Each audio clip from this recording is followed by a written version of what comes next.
The first human vessel to reach the long arc of the Kellan expanse was not designed for awe. Its hull carried scars of micrometeoroids and patchwork repairs that spoke of decades of service, and its engines were calibrated for endurance rather than spectacle.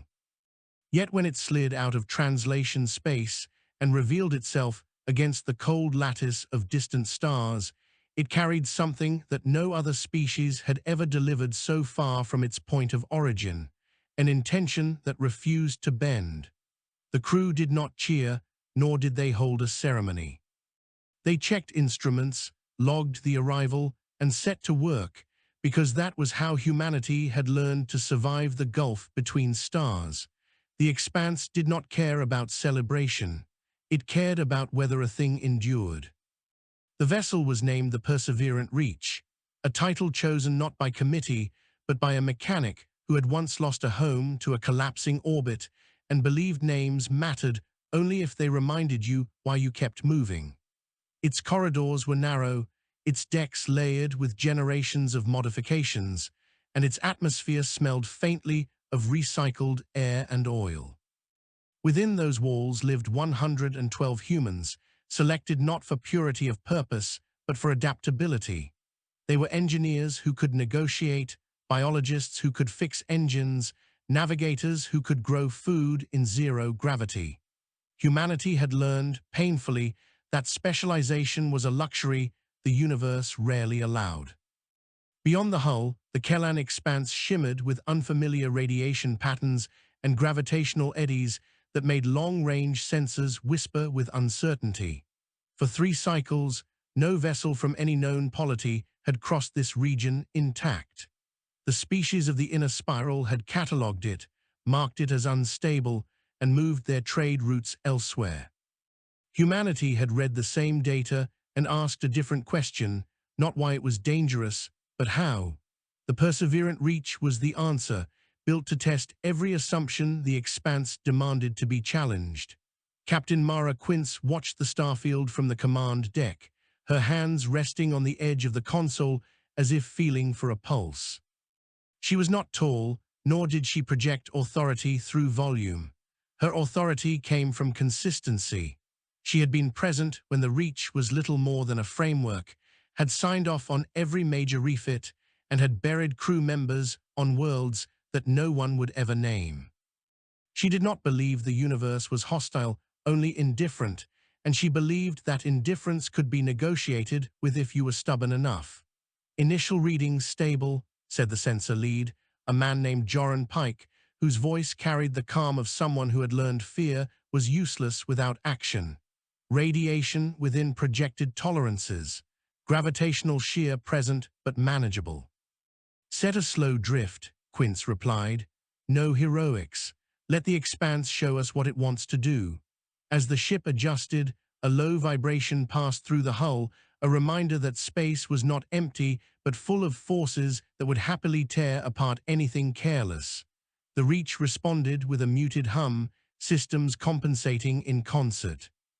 It was a conversation between machine and void, mediated by human intent. They were not alone. That realization came quietly, as most important truths did. A faint signal emerged from the noise, not a broadcast in any known sense, but a structured pattern of energy fluctuations that suggested observation.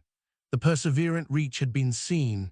Contact? Quince asked, not looking away from the viewport. Possible, Pike said. Pattern is consistent, repeating, but not matching any database signature. It is not a transmission as we define it. Then it is a presence, Quince said. Record everything, no response yet. Humanity had encountered other minds before, some curious, some predatory, some so alien that communication was a theoretical exercise. The lessons learned were etched into protocols that emphasized patience over panic. The expanse was a place where patience would be tested. The presence grew clearer over the next hours, coalescing into a cluster of energy forms that bent light and gravity in subtle ways. They did not approach aggressively, nor did they retreat. They observed, adjusting their position as the Reach drifted. To human senses, they appeared as overlapping geometries, impossible to fully resolve without collapsing into noise.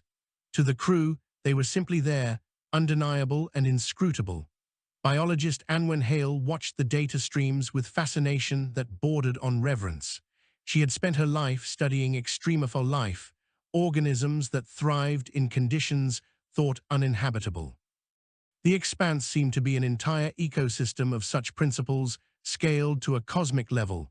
If these entities are native, she said to no one in particular, then life is far more flexible than we imagined. Life always is, Quince replied. We just keep forgetting. The first interaction did not come as a message, but as an alteration. The energy cluster adjusted, and a localized shift in gravitational constant occurred near the reach, gentle but deliberate. Alarms flickered, then stabilized as the ship compensated. It was a test, not an attack. They are probing our response, Pike said, measuring resilience. Then we respond by enduring, Quince said. Maintain course, do not escalate. For 3 days, this dance continued. The entities altered conditions, the reach adapted. Radiation spikes were absorbed by layered shielding. Gravitational waves were countered by dynamic mass distribution. Each challenge was met not with dominance, but with refusal to fail. The crew grew tired, systems ran hot, but the ship held, humanity held. On the 4th day, the pattern changed. The energy cluster condensed, forming a singular focal point from which a coherent structure emerged. It was not a voice, not an image, but a translation of intent directly into the ship's computational substrates. The Reach's systems did not register a breach, but they did register an addition, as if a new variable had been introduced into every equation. The presence was attempting communication. Language was not offered. Instead, a concept was presented, raw and unfiltered. It was the idea of boundaries, of regions deemed impassable, of reasons rooted in loss. The entities conveyed, through this shared abstraction, that the expanse was a scar left by a catastrophe that had consumed their kind. They remained as echoes, guardians of a wound, ensuring no one else suffered as they had. Quince closed her eyes, letting the translation algorithms map the concept into something she could grasp. When she opened them, her gaze was steady. They think we should not be here, she said softly. They are not wrong, Hale said. Statistically, we should not. Statistics have never been a rule, Quince said. They are a warning. The response humanity offered was not defiance, it was context. The Reach shared its own history, not as data, but as experiential constructs. The long voyages, the failed colonies, the worlds that had been abandoned and reclaimed. The relentless push outward driven not by conquest, but by the simple truth that staying still had never been an option. The concept of adaptation was laid bare, not as philosophy, but as practice. The entities absorbed this with a stillness that suggested contemplation. When they replied, the concept was altered. Boundaries were re-examined, not erased but questioned. The scar of the expanse remained, but the idea that it must be untouched began to fray. Humanity had not dismissed the loss that haunted the entities. Instead, it had offered a way to carry loss without allowing it to define the future. The negotiation that followed was unlike any treaty humanity had signed before. There were no clauses, no signatures. There was an agreement of behavior. The Reach would continue through the expanse, mapping safe paths and dangerous ones, sharing this knowledge freely. The entities would observe, intervene only if a crossing threatened to recreate the catastrophe they guarded against. It was not trust, but it was a beginning. When the perseverant Reach finally engaged its engines to move deeper into the expanse, the energy cluster did not follow. It remained, a watchful presence receding into the vastness. The crew felt the weight of what had occurred settle over them, a mixture of relief and responsibility. Humanity had been allowed passage, not because it was strong, but because it was persistent in the face of meaning. Quince addressed the crew over the internal network, her voice carrying without flourish. We have been given an opportunity, not a gift, an obligation. We will honor it by doing what we have always done. We will go on, we will learn, and we will leave a path behind us that others can choose to follow or not. That choice matters. As the reach accelerated, stars stretched into lines, and the expanse revealed layers of complexity that would take lifetimes to understand. The ship moved forward, not as a conqueror, not as a savior, but as a measure of what humanity could be when it refused to yield to the distance between where it was and where it needed to be. The perseverant reach moved deeper into the Kellan expanse with a restraint that bordered on reverence. Its engines were tuned to a steady output that balanced forward motion against the unpredictable tides of altered gravity that rippled like unseen currents. Each adjustment was deliberate, logged, and reviewed by multiple hands, not because of distrust, but because the expanse punished assumption more harshly than error. The crew settled into a rhythm that felt less like a voyage and more like a prolonged act of listening, as if the void itself might reveal its intentions through pattern rather than declaration. Captain Mara Quince spent more time on the command deck than regulations advised, though no one challenged her presence. She slept in short intervals, ate when reminded, and reviewed sensor logs with the intensity of someone reading a living document. The agreement made with the entities lingered in her thoughts, not as a triumph, but as a fragile equilibrium. Humanity had been allowed passage, but passage was not immunity. Every kilometer traversed was a question posed to forces that did not think in linear terms. The expanse revealed its nature gradually. Regions of compressed spacetime forced the reach to reroute around invisible walls, while expanses of diluted vacuum stretched distances into deceptive calm. The ship's instruments struggled to reconcile contradictory readings, and it became clear that no single model would suffice. Instead, the crew layered interpretations, treating data as a conversation rather than a verdict. Joran Pike oversaw this process with methodical patience, encouraging debate among analysts who might otherwise have deferred to hierarchy. In the expanse, consensus was a survival tool. Anwen Hale found herself captivated by the microstructures that emerged within the altered vacuum. Particles behaved as if influenced by local histories, clustering in ways that suggested memory.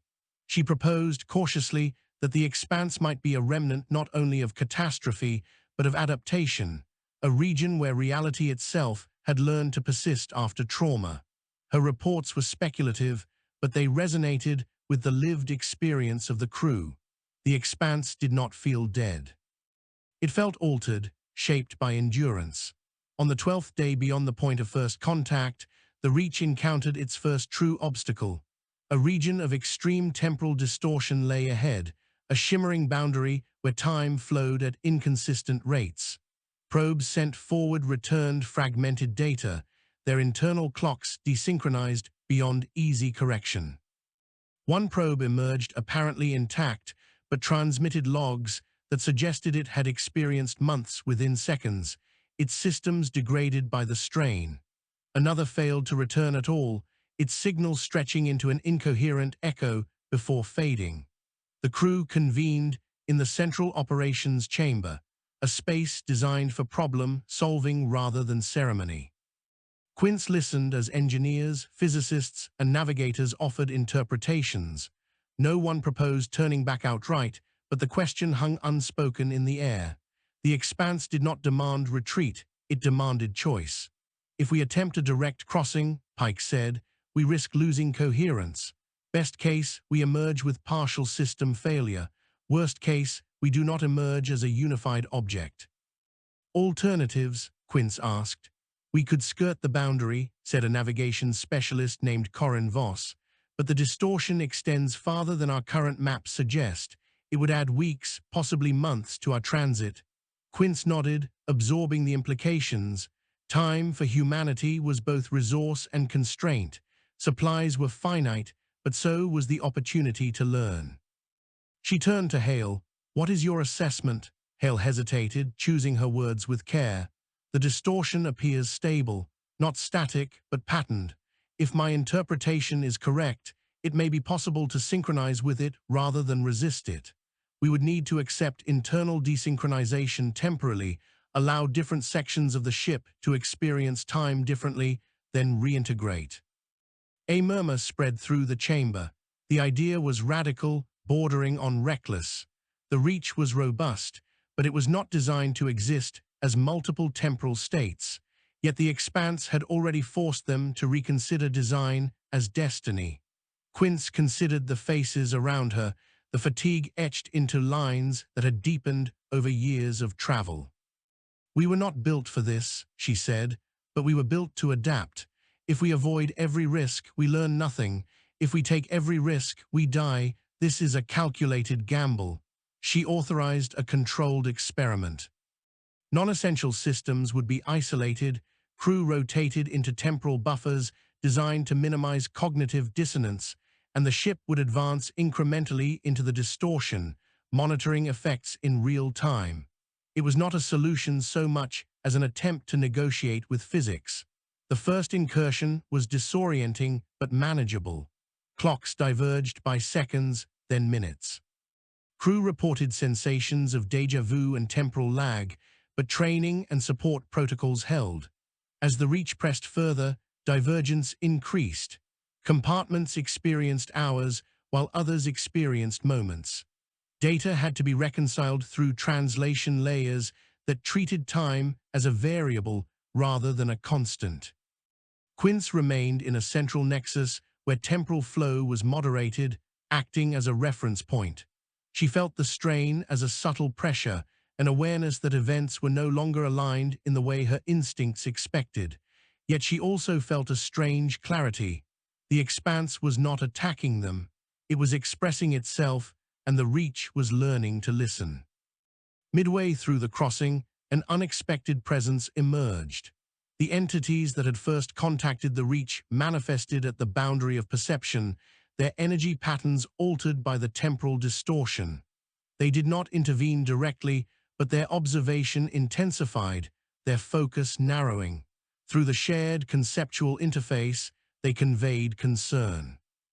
This region, they implied, was a place where their predecessors had lost cohesion, their collective existence unraveling across divergent timelines. Quince responded with honesty. Humanity did not claim mastery, it claimed intent. They would proceed with caution, and if the distortion threatened collapse, they would withdraw. The entities accepted this, their presence shifting from warning to witness. The crossing took what the ship's reconciled logs recorded as 3 days. When the reach emerged on the far side, systems resynchronized with painstaking care. Crew were monitored for temporal displacement effects, but none were lost. Some reported gaps in memory, others vivid recollections of moments that no longer aligned with shared timelines. These experiences were documented, not dismissed. The reach had survived by allowing itself to become temporarily something it was not. Beyond the distortion, the expanse opened into a region of relative stability.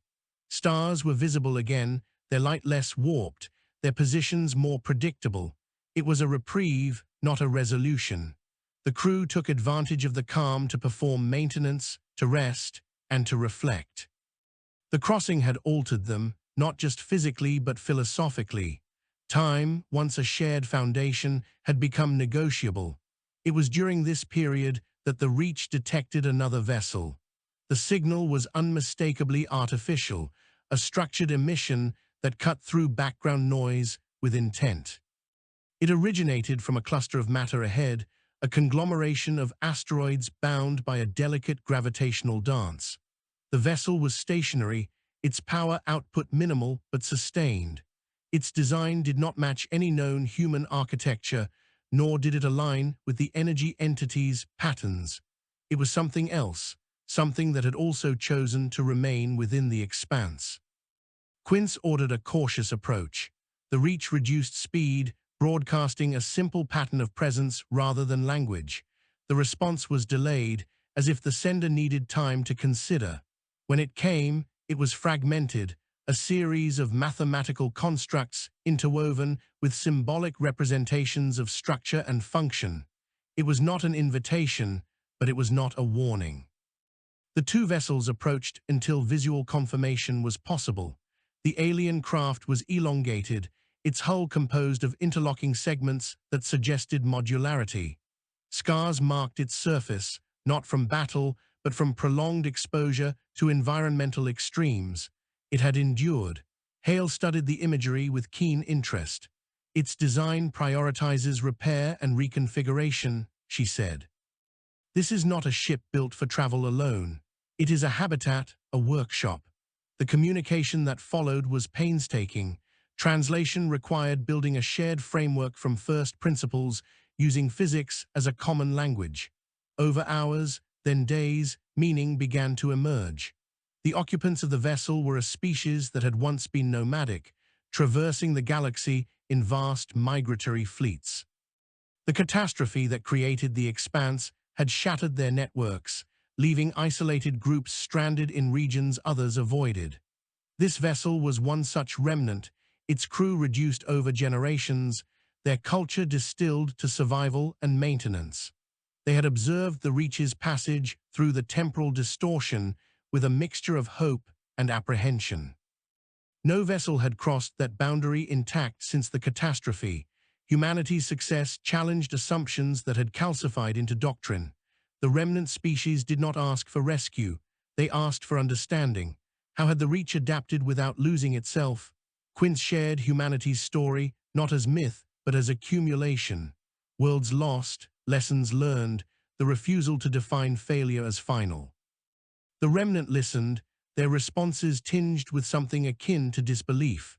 They had adapted by narrowing, by focusing on preservation at the expense of expansion. Humanity had adapted by broadening, by accepting loss as part of motion. The conversation revealed a divergence in philosophy shaped by circumstance. Neither was superior, but the contrast was stark.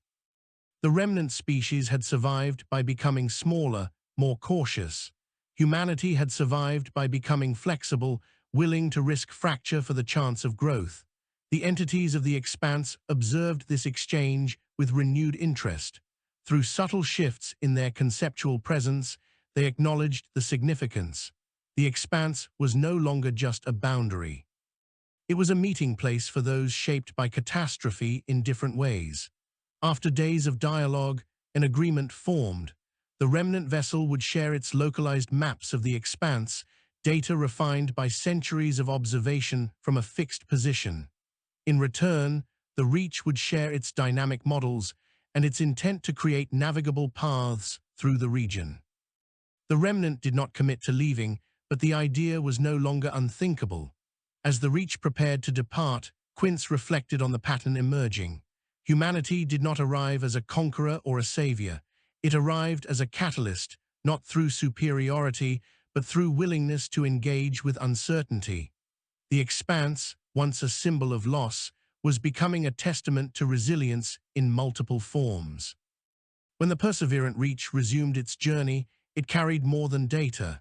It carried the weight of expectation, not imposed but invited.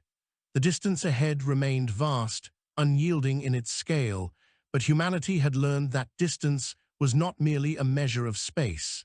It was a measure of how much change one was willing to endure to reach what lay beyond. The perseverant Reach departed the remnant vessel with a sense of gravity that had nothing to do with mass. The exchange of knowledge lingered in the ship's systems like a second heartbeat, data sets layered with the quiet desperation of a people who had survived by standing still. As the Reach moved onward, the expanse seemed to respond, not by easing its challenges, but by diversifying them, as if testing whether humanity's adaptability was situational or intrinsic. The region ahead was marked by fluctuating constants that resisted prediction. Physical laws did not break so much as bend, varying subtly across short distances. A reaction that produced a known energy yield in one compartment would behave differently in another, forcing engineers to abandon fixed assumptions. The Reach adapted by decentralizing control. Instead of enforcing uniform parameters shipwide, systems were allowed to self-adjust locally, guided by overarching constraints rather than rigid rules. It was a risky shift, one that relinquished a degree of centralized authority in favor of resilience. Captain Mara Quince approved the change after long deliberation. She understood the implications beyond engineering.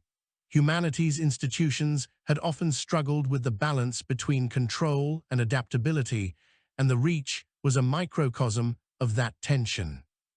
By allowing systems to respond to their immediate environment, the ship mirrored the way human cultures had survived on divergent worlds. Uniformity was efficient, but diversity endured. The crew felt the difference almost immediately. Daily routines became less synchronized, schedules more fluid. Meals were taken in overlapping cycles, maintenance performed according to local conditions rather than a universal clock. Communication required constant context, an awareness that experiences were no longer identical even within the same hull. It was disorienting, but it fostered a heightened sense of attentiveness. Assumptions were questioned, explanations demanded. Anwen Hale found the changes exhilarating. Her studies of life under extreme conditions had always suggested that adaptability thrived on variation. Now she was living within a system that embodied that principle. She began collaborating with engineers, exploring whether biological models could inform further ship modifications. Cellular processes, she argued, balanced autonomy and cooperation in ways machines had yet to fully emulate. The Reach, she suggested, could become less like a rigid structure and more like an organism. Not everyone was convinced. Some crew members expressed concern that the ship was becoming too complex, too dependent on emergent behavior that might fail catastrophically under stress. Joran Pike listened to these concerns without dismissal. He had seen systems collapse under the weight of their own sophistication. Yet he also recognized that simplicity was no longer an option. The expanse demanded nuance. Tension came to a head when a localized failure occurred in one of the midship habitats. A fluctuation in fundamental forces caused structural materials to weaken unexpectedly, leading to a partial collapse of a bulkhead. No one was killed, but several were injured, and the incident sent a wave of unease through the crew. The decentralized systems had responded, isolating the damage, but the question remained whether the cost was acceptable. Quince convened an open forum, inviting all crew to speak. It was not a tribunal, but a reckoning. Voices ranged from cautious support to outright opposition. Some argued that humanity's strength lay in its ability to impose order, to carve out stability even in hostile environments. Others countered that such imposition was a relic of a narrower universe, one that no longer applied. Quince listened, then spoke with measured clarity. "We are not here to prove that our old ways are sufficient," she said.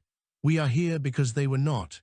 Every loss humanity has suffered among the stars came from assuming that what worked once would always work again. The expanse does not punish us for being human. It punishes us for being inflexible." Her words did not end the debate, but they reframed it. The crew returned to their duties with a renewed, if uneasy, commitment to adaptation. The Reach continued forward, its systems learning from each fluctuation, each near failure. It was during this period of internal recalibration that the expanse revealed a deeper truth. The energy entities, long content to observe from the periphery, initiated a more direct interaction. The conceptual interface expanded, allowing for richer exchange. What they shared was not merely history, but perspective. They revealed that the catastrophe which birthed the expanse had not been a single event, but a cascade of decisions made under the assumption of permanence. Their civilization had mastered manipulation of spacetime, bending it to facilitate instantaneous travel and resource extraction. In doing so, they had introduced instabilities that compounded over generations. When collapse came, it was not sudden but inexorable, a slow unraveling that no one believed could truly happen until it did. The entities that remained were not survivors in a physical sense. They were continuity structures, fragments of collective consciousness bound to the altered fabric of the expanse. Their purpose was not self-preservation, but prevention. They guarded the wound because they believed the only ethical response to their failure was to ensure it was never repeated. Humanity's presence challenged that ethic. The Reach had crossed regions deemed forbidden, not through domination, but through negotiation and adaptation. The entities struggled to reconcile this with their mandate. Through the shared interface, they posed a question that cut to the core of the encounter. Why did humanity persist in expanding when it knew the cost? The answer was not singular. It emerged from multiple voices, translated into a composite response. Humanity expanded because stagnation had proven just as lethal as recklessness, because closed systems bred fragility, because every world abandoned had taught lessons that no simulation could replace. Expansion was not an expression of entitlement, but of uncertainty embraced. The entities absorbed this, their patterns shifting in ways that suggested internal debate. For them, expansion had once been synonymous with control. Humanity presented a different model, one where expansion was an ongoing experiment without guaranteed outcomes. As the dialogue deepened, the Reach encountered a region that forced theory into practice. Ahead lay a massive convergence of altered spacetime, a nexus where multiple distortions intersected. Sensors indicated that this nexus was the heart of the expanse's instability, a place where the original catastrophe had reached critical density. Passing through, it would shorten the journey dramatically, opening routes to regions beyond that had never been explored. Avoiding it would mean skirting the expanse's edge, a safer but far longer path. The entities warned against entry. Their predecessors had attempted to stabilize the nexus and failed, triggering further collapse. The remnant species maps marked it as a place of final loss. No known vessel had emerged intact.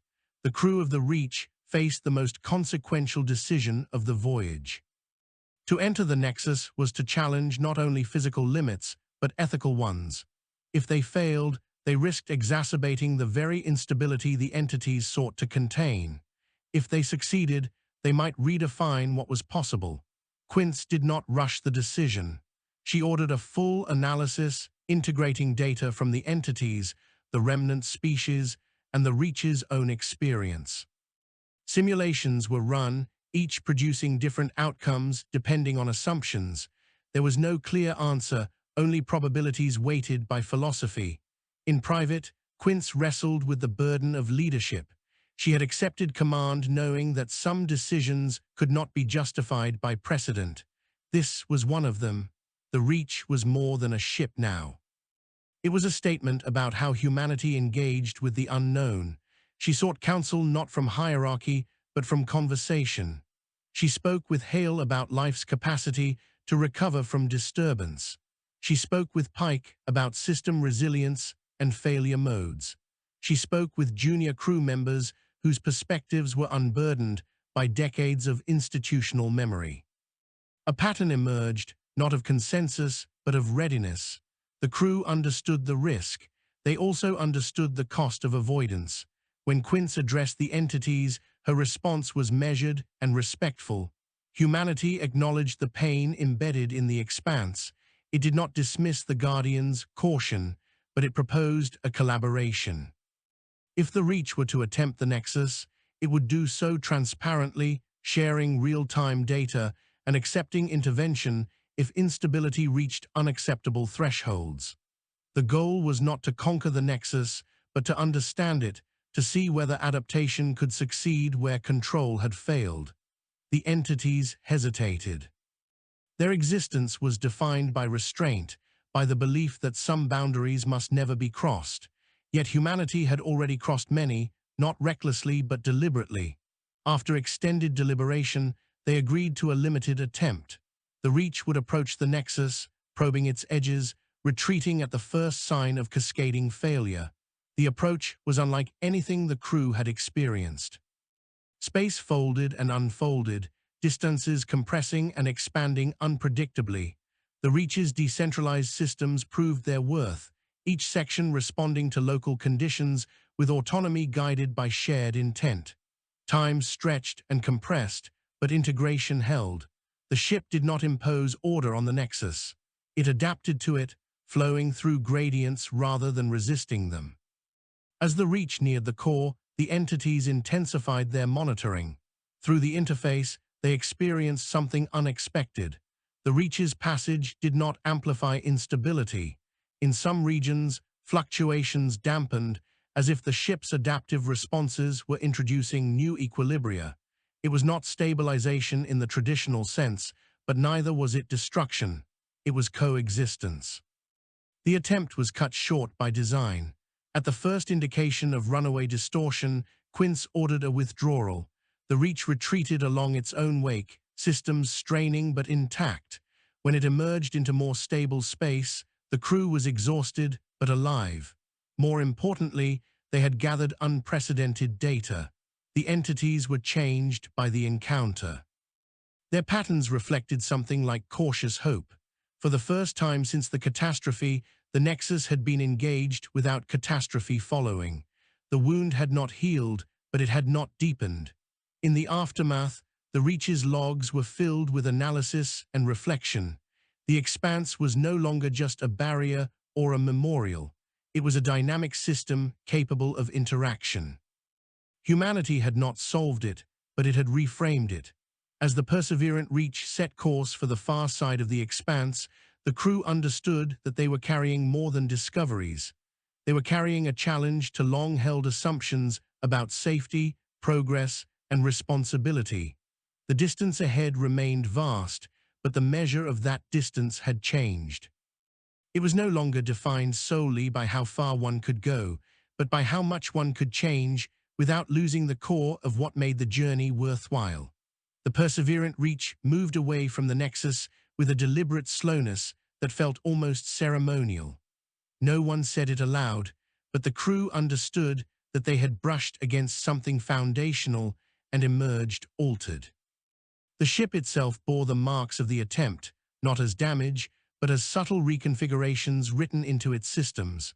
Parameters that had once been fixed were now conditional, thresholds softened into gradients. The Reach had not returned to what it was before, and no one truly expected it to. In the days that followed, recovery became an act of integration rather than repair. Engineers did not simply reset systems to baseline. They evaluated which changes had increased resilience and which posed long-term risk. Some adaptations were rolled back, others refined. The ship's architecture was becoming a palimpsest of experience, each layer informed by environments that no designer could have anticipated. Humanity's presence in the expanse was leaving a trace, not only on the void, but on itself. The energy entities remained close, their observation no longer distant or detached. Through the expanded conceptual interface, they engaged more frequently, asking questions that revealed a gradual shift in perspective. Where once they had framed every interaction in terms of prevention, they now asked about balance. They sought to understand how humanity evaluated acceptable risk, how it distinguished between necessary danger and hubris. Captain Mara Quince answered these inquiries with care. She did not present humanity as enlightened or exceptional. She spoke instead of iteration, of learning shaped by failure and tempered by memory. Humanity did not possess a final answer to risk, she explained. It possessed a process, one that allowed values to be reassessed as circumstances changed. That process was imperfect, often painful, but it was dynamic. In a universe that refused stasis, dynamism was survival. The entities absorbed this, their internal structures shifting in patterns that suggested reconfiguration. They began to share more of themselves, fragments of experiential memory from before the catastrophe.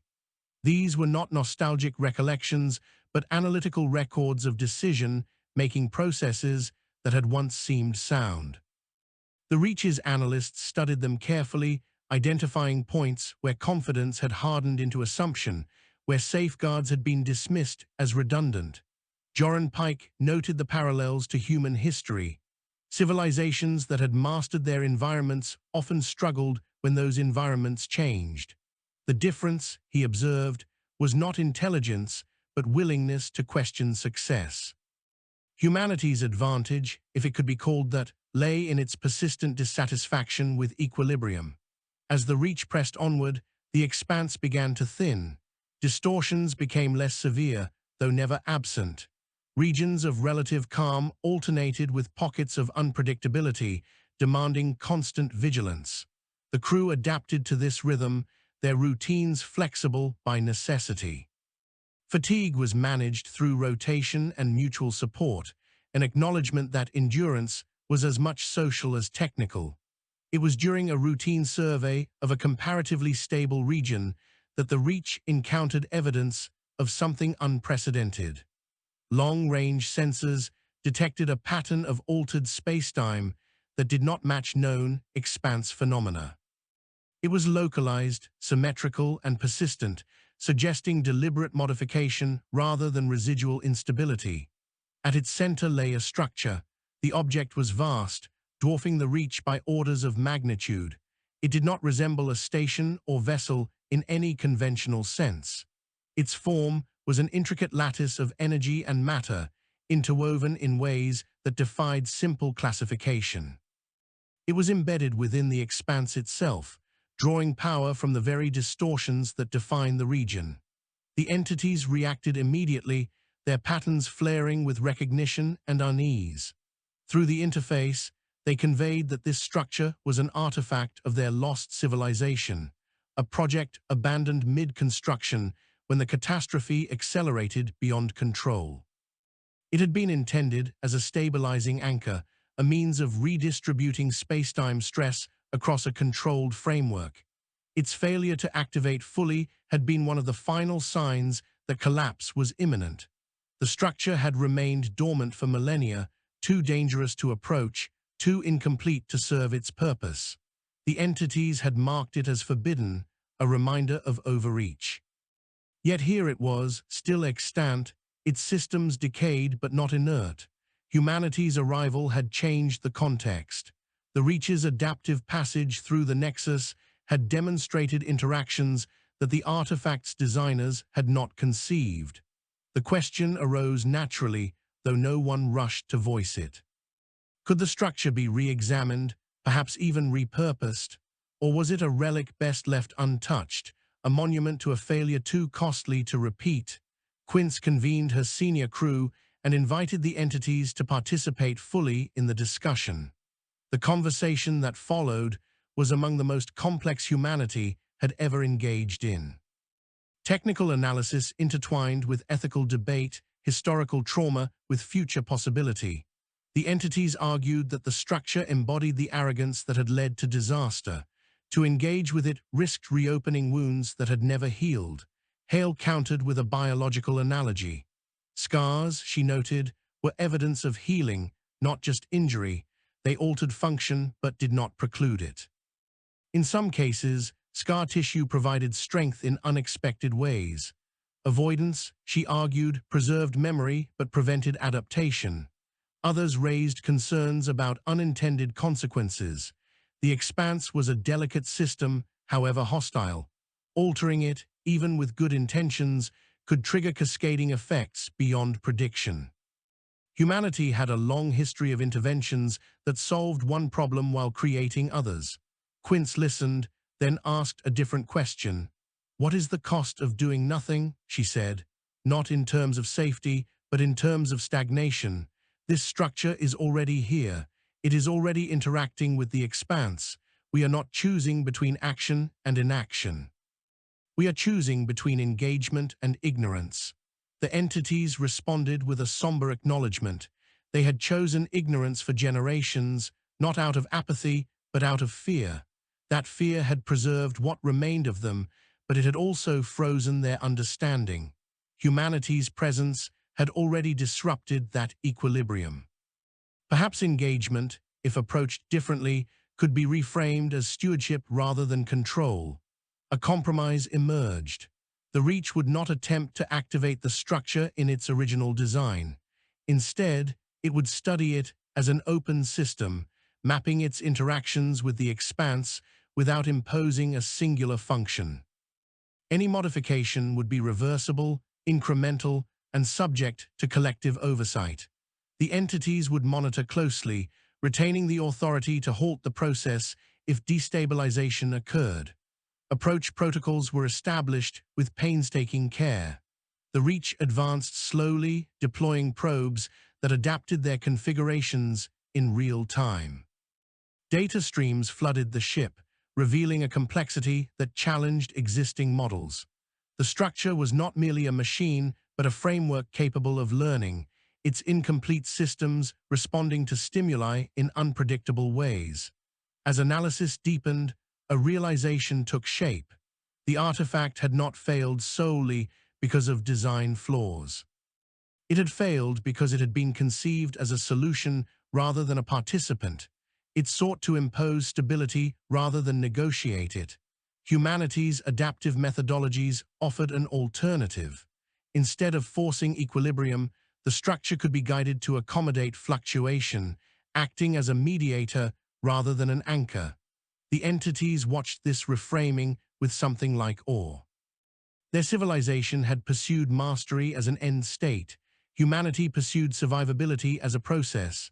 The difference was subtle but profound. Initial experiments were cautious.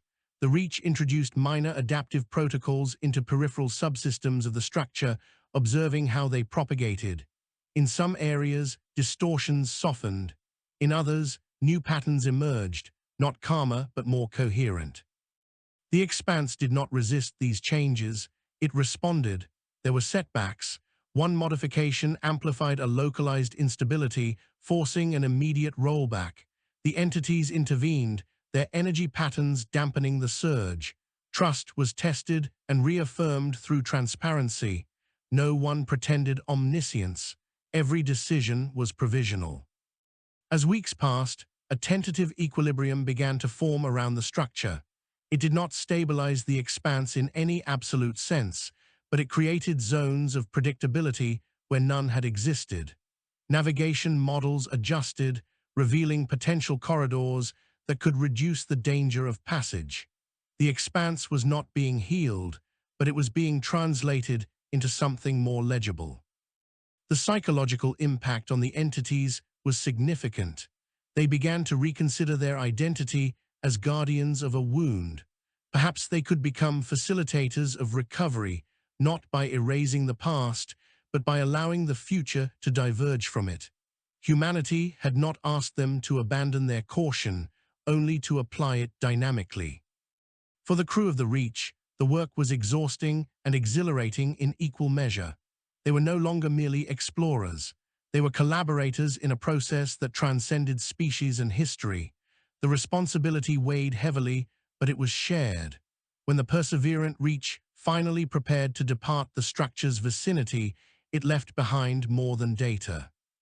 It left behind a framework for ongoing adaptation, monitored by entities who were slowly redefining their purpose. The expanse remained vast and dangerous, but it was no longer static in its meaning. As the ship resumed its journey toward the far edge of the region, Quince recorded a personal log, not for transmission, but for reflection. Humanity, she noted, had always measured distance in terms of how far it could go. In the expanse, distance was measured in how much one could change without losing the capacity to choose. The Reach carried that lesson forward into a universe that would never stop testing it. Beyond the lattice structure, the character of the Kellan expanse shifted once again. The distortions did not vanish, but they loosened, as though the region was slowly exhaling after an eon of tension. The perseverant Reach advanced through corridors of relative coherence that would not have existed without the cumulative interactions that had preceded it.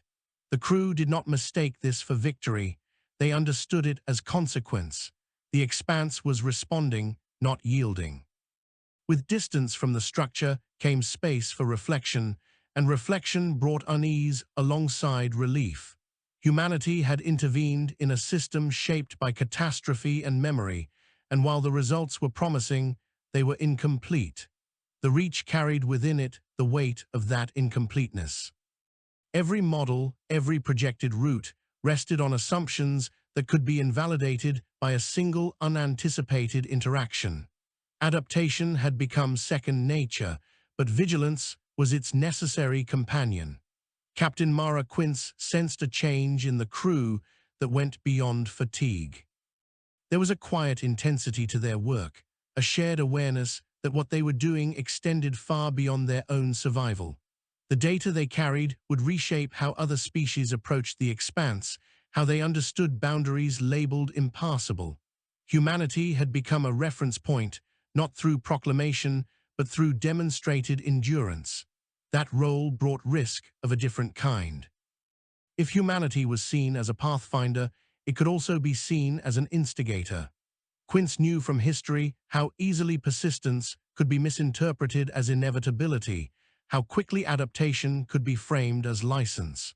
She began drafting protocols not only for navigation, but for restraint, guidelines that emphasized that the Reach's successes were contingent, not guarantees. These would accompany any data shared beyond the expanse, a reminder that survival was contextual. The entities remained in contact, though their presence grew more diffuse as the Reach moved farther from the expanse's core. Their conceptual exchanges shifted tone.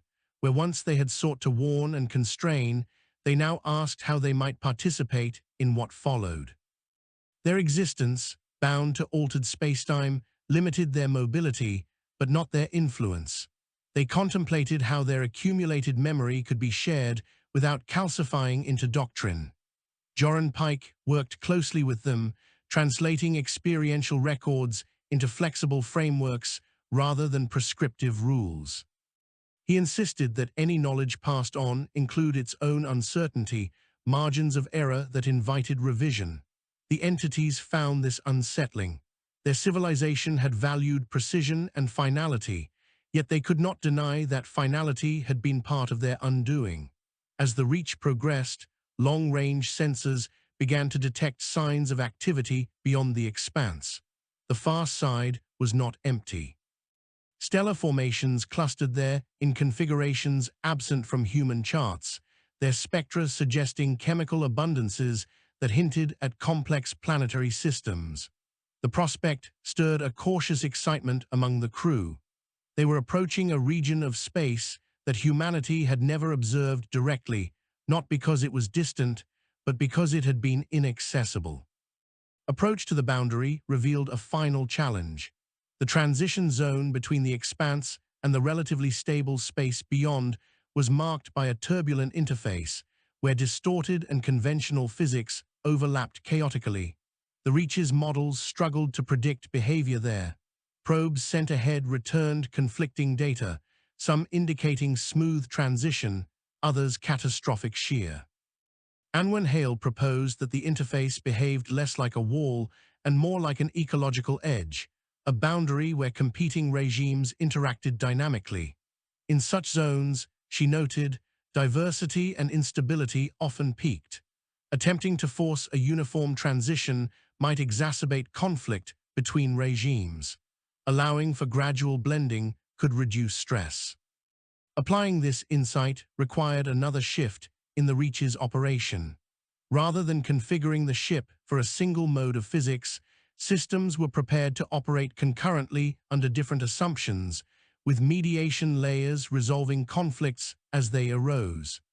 It was an extension of the decentralization that had begun earlier, now pushed to its conceptual limit. The Reach would, in effect, become a moving boundary, carrying aspects of the expanse and conventional space within itself during the crossing. The crew trained intensively, rehearsing scenarios where familiar cues would fail. Decision-making authority was distributed further, empowering local teams to act without waiting for centralized approval when response time mattered. Trust became an operational necessity rather than a virtue. The entities watched these preparations with a mixture of concern and respect. Through the interface, they shared a final caution. Boundaries, they reminded humanity, were not merely physical. Cultural and ethical boundaries could erode just as easily when exposed to new possibility. The temptation to see beyond the expanse as unclaimed or corrective could lead to mistakes as severe as those that had birthed the catastrophe. Quince acknowledged the warning. She responded not with reassurance, but with commitment. Humanity would carry its doubts with it, she said. It would not assume that survival equated to entitlement. Whether that commitment would endure beyond the reach was an open question, but it was one she was willing to place into the record. The crossing began with a deliberate deceleration, the reach easing into the interface rather than piercing it. Distortions rippled across the hull, sensors registering simultaneous confirmations and contradictions. Gravity fluctuated in layered gradients, time desynchronized subtly but persistently. The ship's systems responded as designed, local adaptations mediated through shared constraints. There were moments when alarms cascaded and were silenced almost as quickly, not because danger was absent, but because response was immediate. Crew experienced profound disorientation. Some described sensations of occupying overlapping realities, of perceiving multiple outcomes before one resolved into shared experience. Psychological support teams worked continuously, grounding individuals in collective reference points. Humanity's capacity for narrative, for framing experience within shared meaning, proved as critical as any technological system. Midway through the interface, the Reach encountered resistance not from physics alone, but from emergent phenomena. Structures formed transiently within the turbulence, patterns of energy that exhibited reactive behavior. They were not entities in any conventional sense, but neither were they inert. They responded to the Reach's passage, sometimes amplifying distortions, sometimes dampening them. Hale hypothesized that these were nascent systems, products of the boundary conditions themselves. Intervening aggressively could destabilize them. Ignoring them could allow harmful interactions to escalate. The solution, consistent with the Reach's evolving philosophy, was engagement without domination. Minor adjustments were made to the ship's energy emissions, modulating them to minimize reactive spikes. It was less a maneuver than a negotiation, conducted at scales and speeds that defied intuition. Slowly, the turbulence began to thin. Sensors stabilized, readings converged. The Reach emerged into a region where spacetime behaved with a familiarity that felt almost alien after so long. Stars held steady positions, constants aligned.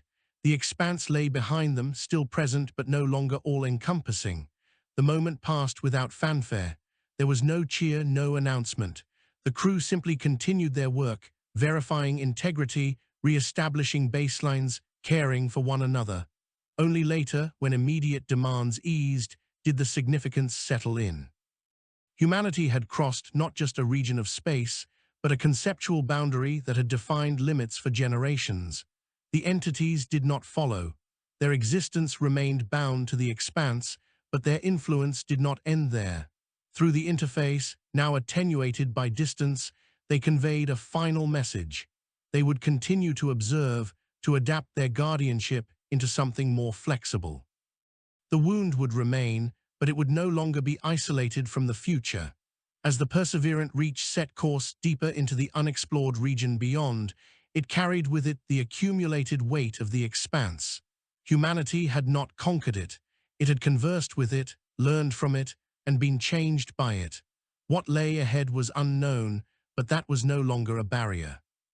It was an invitation tempered by responsibility, one that humanity would have to answer again and again, each time redefining what it meant to endure. The region beyond the Kellan expanse did not announce itself with grandeur. There were no sudden revelations, no dramatic shift in color or scale that declared arrival into something wholly new. Instead, there was a quiet consistency that felt almost fragile after so much variance. The stars ahead held their positions without hesitation, their light arriving without distortion. Space behaved as expected, and in that predictability, there was an unfamiliar tension. The crew of the perseverant Reach had adapted so thoroughly to instability that stability itself now demanded caution. Captain Mara Quince ordered a prolonged observation drift, allowing the ship to remain just beyond the expanse's influence while recalibrating both instruments and instincts. The Reach had crossed a threshold that was not merely spatial but cognitive. Habits formed under constant uncertainty did not dissolve immediately when the environment changed. The crew had to relearn how to trust consistency without becoming complacent. The first weeks beyond the expanse were devoted to verification. Sensors were cross-checked manually and automatically. Physical constants were measured repeatedly across different compartments to ensure uniformity. Psychological evaluations were conducted with care, not as assessments of weakness, but as acknowledgements of transition. Many crew members reported an odd sense of loss, as if something vast and watchful had been left behind. Others felt an equally unsettling sense of exposure, as though the familiar unpredictability that had demanded their full attention was gone, leaving space for doubts they had postponed. Anwen Hale described it as ecological shock. Life that evolved under pressure, she noted, often struggled when conditions suddenly eased. The expanse had been harsh, but it had also been clarifying. Beyond it lay possibility without immediate constraint, and that required a different kind of discipline. The Reach's data cores were now saturated with information unlike anything humanity possessed. Models of adaptive navigation, records of negotiated physics, experiential translations of non-human memory, all interwoven with cautionary metadata. The question was no longer whether this knowledge would change humanity, but how and at what pace. Quince was acutely aware that transmission of this data would not be neutral. Context could be lost. Intent could be reframed. She convened a council that included not only senior crew, but representatives from every operational layer. The discussion was not about where to go next, but about what it meant to go anywhere at all. The Reach had been an experiment in endurance and adaptation, but it had also become a symbol, whether humanity intended it or not. Symbols attracted projection. Joran Pike argued for controlled dissemination. Data should be shared incrementally, accompanied by training frameworks that emphasized process over outcome. He feared that a simplified narrative of passage would inspire reckless attempts by vessels unprepared for the demands of adaptive negotiation. Others countered that withholding knowledge could be equally dangerous. If humanity had learned anything, it was that secrecy bred stagnation and mistrust. Open access, they argued, allowed collective refinement, turning individual risk into shared learning. Quince listened, then reframed the dilemma. "This is not about how much we share," she said. "It is about what we ask of those who receive it. If we present this as a route, it will be treated as infrastructure. If we present it as a conversation, it will require participation." The solution that emerged was neither simple nor absolute. The Reach would transmit its findings, but not as a singular archive. Instead, it would release layered datasets that required engagement to interpret. Simulations would be interactive rather than prescriptive. No path through the expanse would be marked as safe, only as explored under specific conditions. The message would be clear. Adaptation was not transferable as a formula. It had to be practiced. With that decision made, attention turned outward. Long-range scans revealed a dense cluster of star systems ahead, many with planetary bodies exhibiting signs of complex chemistry. It was a region that, under different circumstances, would have been approached with exuberance. Now it inspired restraint. Humanity had crossed one boundary shaped by loss. It would not rush to repeat old patterns in a new context. The Reach selected a single system for initial study, chosen not for abundance but for balance. Its primary star was stable, its planets varied but not extreme. The approach was cautious, probes sent ahead with expanded autonomy. The data that returned suggested no immediate signs of technological activity, but biosignatures were present, faint yet unmistakable. First contact protocols loomed large in collective memory. Humanity had encountered other intelligences before, with outcomes ranging from mutual enrichment to quiet separation. The lessons learned had emphasized humility, patience, and the recognition that presence alone altered context. The Reach's crew was determined not to let the momentum of their journey override those principles. As the ship entered orbit around an outer planet rich in organic compounds, Quince felt the familiar weight of decision settle once more. Exploration did not end with crossing barriers. It began anew each time one chose how to proceed. The presence of life, even microbial, carried ethical implications. Terraforming, once a cornerstone of human expansion, was now viewed through a more cautious lens. The Reach's mission was observation, not transformation. Samples were collected remotely, analyzed without contamination. The data reinforced a growing realization. The universe beyond the expanse was not empty space waiting to be filled. It was a tapestry of ongoing processes, many of which humanity was only beginning to understand. During these studies, the Reach received a final, faint transmission from the entities bound to the expanse. Distance had weakened the interface, but the message carried clarity. They had begun reorganizing their guardianship, shifting from static watchfulness to adaptive monitoring.